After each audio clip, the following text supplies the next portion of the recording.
অসাংবিধানিক এই যে এসসি এসটি ওবিসি রিজার্ভেশন আমরা আসলে তুলে দেব। অর্থাৎ আপনার আমার ছেলে মেয়ে পড়ার শিক্ষার অধিকার এরা কেড়ে নেবে।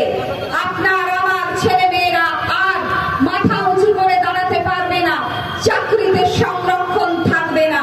এরা বলছে সংবিধান ভেঙে দেব, সংবিধান নতুন করে লিখব।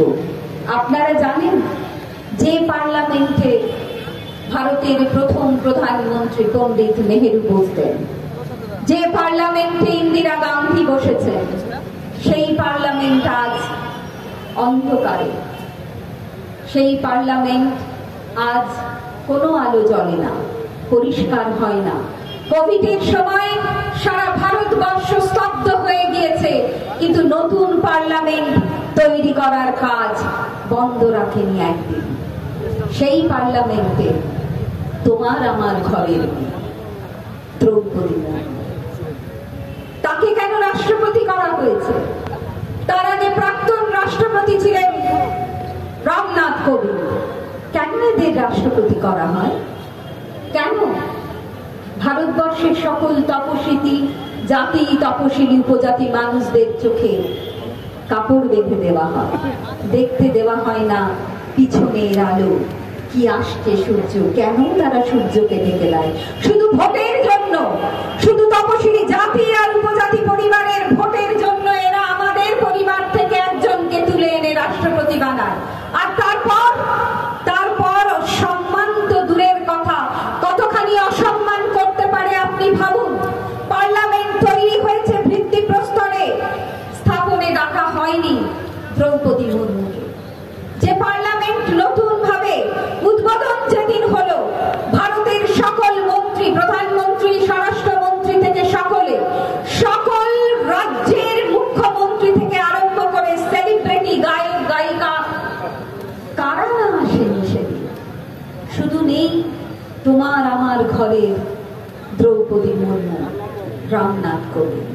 আমরা যে অস্পৃশ্য, আমাদের ছোঁয়া যে বিজেপি নেয় না, আমাদেরকে যারা মানুষ বলে মনে করে, আর এখন ধর্মের ভিত্তিতে ভোট ভাগ করতে চাইছে। সম্প্রতি দেখেছেন উত্তরপ্রদেশের রামলালার মূর্তি স্থাপিত হয়েছে। আমাদের দুর্গাপুজো শরৎকালে কৈলাস থেকে মা আসে সন্তান সন্ততি নিয়ে, মাথার উপরে দেবাদিদেব মহাদেব থাকে। আমরা বসন্ত পঞ্চমীতে কৃষ্ণের পাশে রাধাকে রাখি, আমাদের ঘরে লক্ষ্মীর পাশে নারায়ণ থাকে। আমাদের মহাকাব্যে সীতার অগ্নি পরীক্ষা দিতে হয়েছে রামের কাছে, কিন্তু রামলালার মন্দিরে সীতা মায়ের স্থান হয়নি। এরা মহিলা বিদ্বেষী, তাই নয় কি?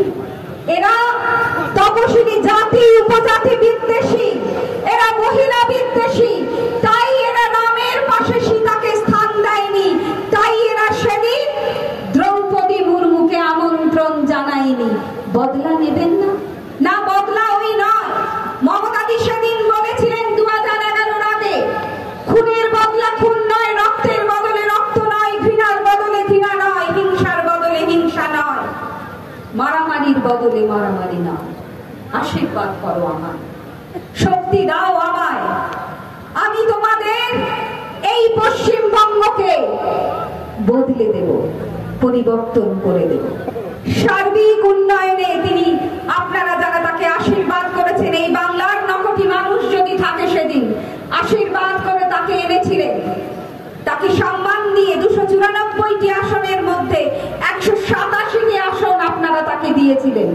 গভর্নরের কাছে শপথ নিয়ে